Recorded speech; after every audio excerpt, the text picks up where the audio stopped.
Mon trajet dévie vers le nord. Je vais remonter tranquillement le long de la côte du Nouveau-Brunswick pour retrouver ensuite l'autoroute qui me conduira jusqu'à Ottawa. Un détour dans le pays des Acadiens, une chance pour moi de rencontrer des personnages de l'histoire. C'est quoi qui vire là-dedans, Zélika? Ça fait une demi-heure que je suis ici, que je te dis que je décolle. J'y vais, là. Tu pues! Tu sens la morue pourrie! Hey, j'ai pris mon bain mardi matin. Ça fait si que ça sent, Zélika, là. Hey, c'est peut-être tes bossales que tu portes, ça fait une semaine. Hey, gars, j'ai pas le temps de jaser avec toi. Faut que j'aille faire remplir ma bouteille au bout de la gueule. Ben, je te souhaite une belle journée, Zélika. L'âme de l'Acadie ne s'est jamais laissée noyer. Même si dans les provinces maritimes, les Acadiens ont fait leur bagage, contraints et forcés par l'armée anglaise. Irène et Alire sont les descendants de ceux qui sont revenus, après bien des aléas de voyage, entre la mère patrie et la Nouvelle-France.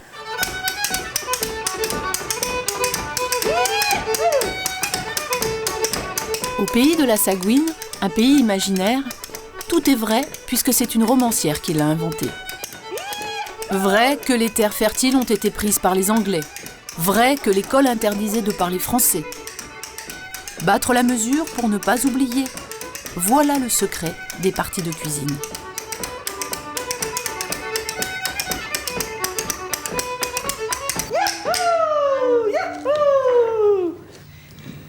Je me rappelle, mon père, là, le soir, on avait ça, les parties de cuisine. Là. Puis là, il disait aux enfants, il disait, « OK, allez vous coucher. » là.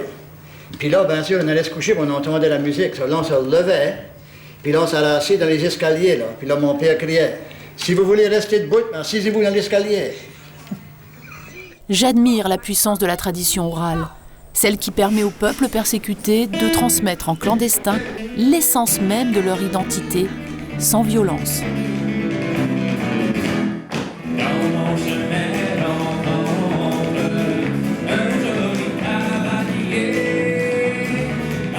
C'est grâce à un Premier ministre acadien, Louis Robichaud, que la langue française a pu s'imposer. Aux environs des années 1963, est née chez nous l'université de Moncton, on a joué un vilain tour au général Moncton qui nous a déportés. On lui a baillé une université française.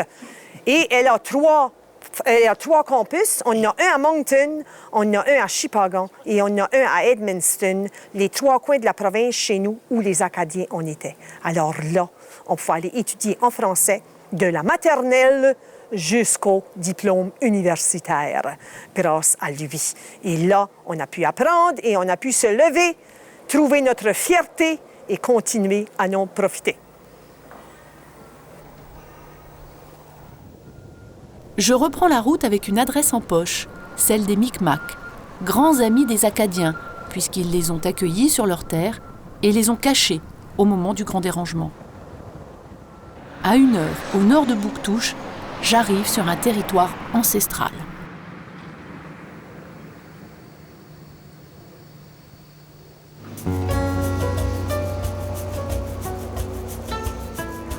Bien avant les Vikings, bien avant les pêcheurs basques, bien avant les trappeurs français et les soldats anglais, ceux qui goûtaient ce paysage étaient Algonquins, Iroquois ou Hurons.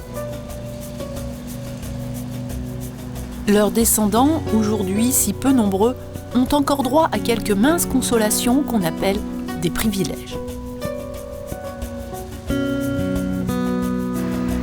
Seuls les Micmacs sont autorisés à pêcher dans cette rivière de saumon. Il m'est parfois difficile de retrouver dans les visages le sang indien. Pourtant, dans cette réserve, des fouilles archéologiques prouvent la présence d'une même tribu sur ce territoire depuis 3000 ans.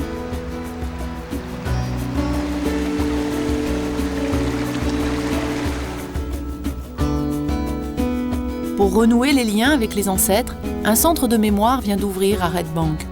Il était grand temps de connaître l'histoire, trop souvent écrite par les vainqueurs.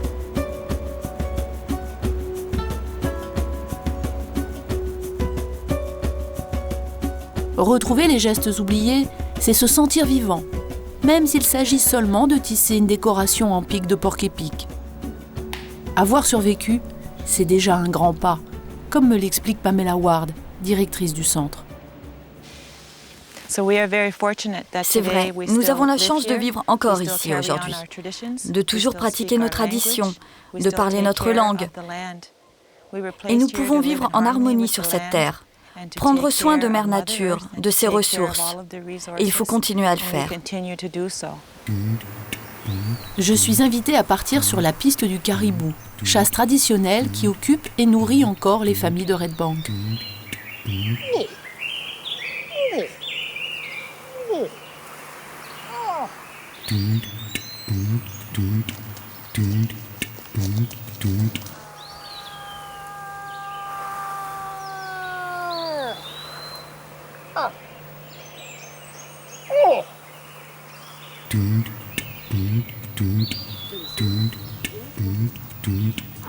Finalement, c'est sur la route que j'en verrai le plus, en retrouvant la transcanadienne.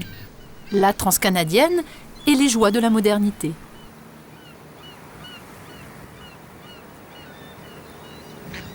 Si les maladies bénignes n'avaient pas décimé les Amérindiens, le Canada serait peut-être vraiment un pays d'écologistes.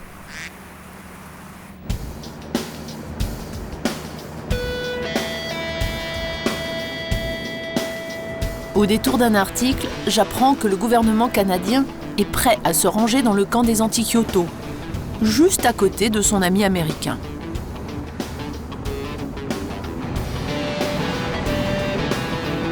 Alors je me penche sur la transcanadienne et je perce son secret. Beaucoup de camions, énormément de grosses voitures. Le Canada se moque apparemment de la surproduction de CO2. Même les locomotives marchent au diesel. Le nez à la fenêtre, je respire les grands espaces et les gaz d'échappement.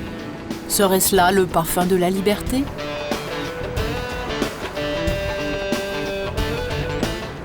Okay, you do it. All right.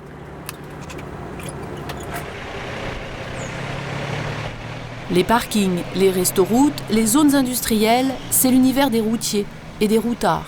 C'est aussi l'univers des motards et de tous les Canadiens condamnés à rester des êtres très mobiles. Barbara, qui connaît l'Europe, sait bien qu'il est tellement plus facile pour nous de passer rapidement d'un pays à l'autre. Vu que le Canada, c'est un pays très, très vaste, c'est normal. Pour nous autres, c'est normal. Voyager 400-500 km dans une journée, il n'y a rien là. C'est très, très normal ici. C'est pas comme en Europe, on se ramasse dans d'autres pays quand on fait tel millage. Mais ici, je pense que ça fait partie de la culture, un petit peu.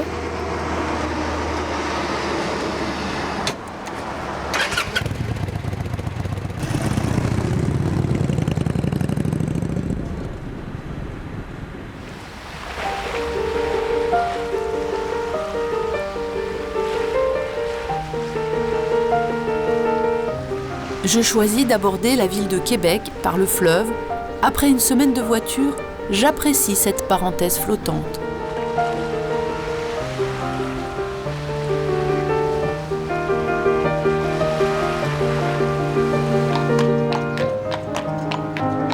Québec est si romantique, si Frenchy. Les Américains qui ne voyagent plus viennent toujours ici pour s'encanailler dans les calèches et goûter de bons vins sur des airs d'accordéon désuets. Le temps de jeter mes valises dans une délicieuse maison d'hôte de la rue Sainte-Ursule et je reprends la voiture pour chercher une place. Voyager sur un vaste territoire sans faire référence au passé, je pense que c'est très puissant. Tu vogues J'accroche à cette voix. C'est celle de Serge Bouchard, anthropologue et grand explorateur de la route. Le seul monument de la transcanadienne. Demain, pour le voir, je serai à Montréal.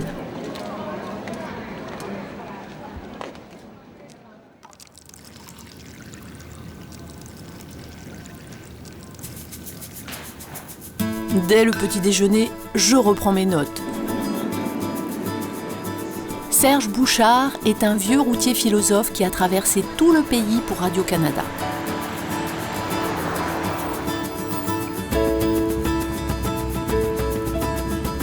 La transcanadienne, c'est une route mythique. Le premier mythe qui concerne le Canada, c'est son immensité territoriale. C'est vrai. D'ailleurs, il faut rouler la transcanadienne quelques fois pour s'en apercevoir. Son immensité territoriale, elle est longue, la transcanadienne. Elle est interminable. On peut la faire aller-retour, puis rouler là-dessus. Elle est pleine d'histoire. D'ailleurs, c'est intéressant, la route, plus elle est monotone, plus elle a de secrets. Plus elle a des secrets.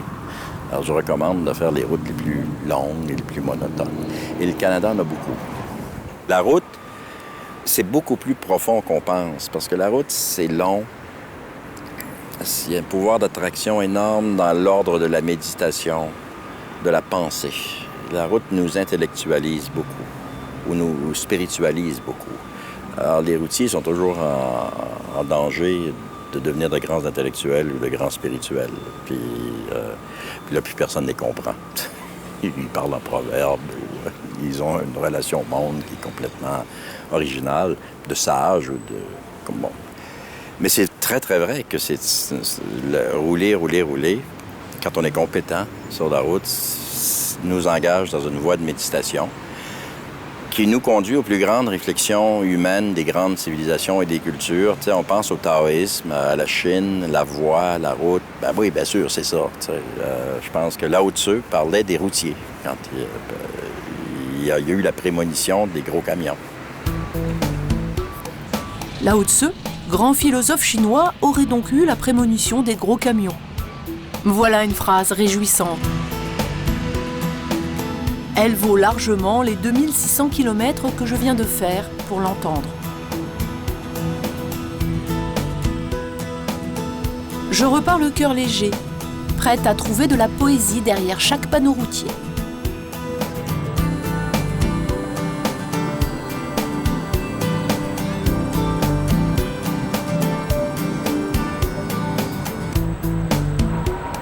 Demain, j'entrerai en territoire anglais.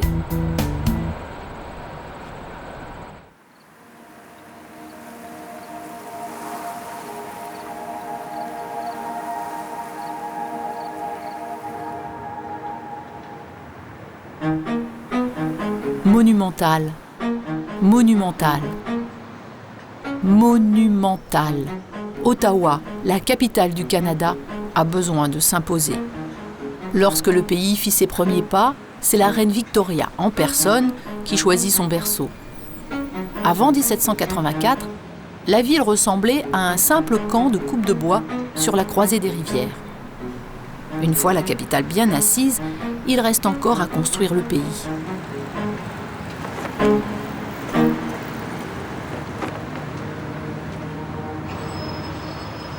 Je regarde les Canadiens droit dans les yeux. Qui sont-ils vraiment?